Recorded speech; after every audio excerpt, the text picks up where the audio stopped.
If you think diamonds are the ultimate status symbol, China begs to differ.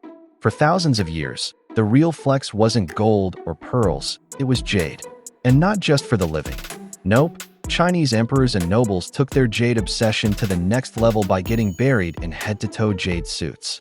Yes, actual suits made of jade tiles, sewn together with gold thread, because, obviously, normal fabric was for peasants. But why? Was this just the ancient version of "I want to be buried in designer"? Not quite.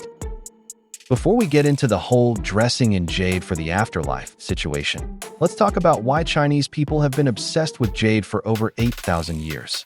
Forget rubies, sapphires, or even gold. Jade was the gemstone of power, status, and spirituality.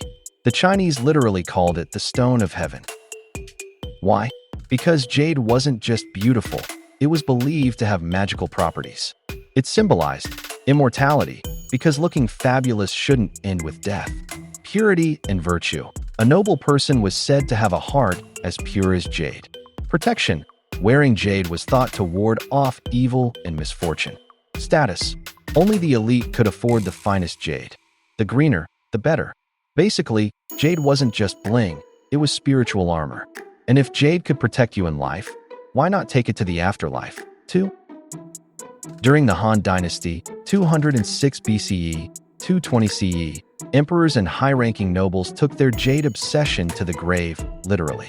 Instead of regular burial clothes, the elite were fully encased in jade suits, because heaven forbid their precious bodies touch mere earth. These suits were painstakingly handcrafted using hundreds or even thousands of jade tiles, sewn together with gold thread for emperors and top-tier royals, silver thread for aristocrats, copper thread for middle-ranking nobles, because budget.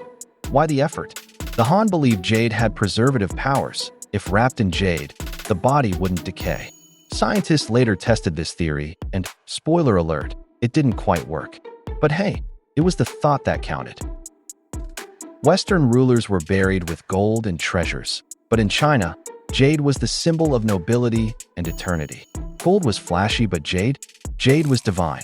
In Confucian philosophy, jade represented virtue, wisdom, and immortality. Plus, jade was rarer than gold in ancient China, making it even more prestigious. Also, let's be honest, gold could be melted down and stolen. Jade? Not so easy to loot. So, why aren't modern billionaires rocking jade burials today? Well, by the end of the Han Dynasty, jade suits started falling out of fashion. Gasp. Why? Because tomb raiders were having a field day. These suits were worth a fortune, and grave robbers couldn't resist. Eventually, later dynasties stuck to jade burial ornaments instead. Still jade, but less risky. Today, the legacy of jade lives on. While people aren't exactly getting buried in full jade armor anymore, jade is still worn as a protective charm, a family heirloom, and a status symbol. Jade burial suits were the ancient Chinese equivalent of being buried in a designer outfit, except this one was supposed to grant you eternal life. Did it work? Not really. But did it prove how much jade meant to Chinese culture? Absolutely. So, if you ever wondered why Chinese families still treasure jade jewelry today, just remember, it was once considered powerful enough to protect emperors in both life and death.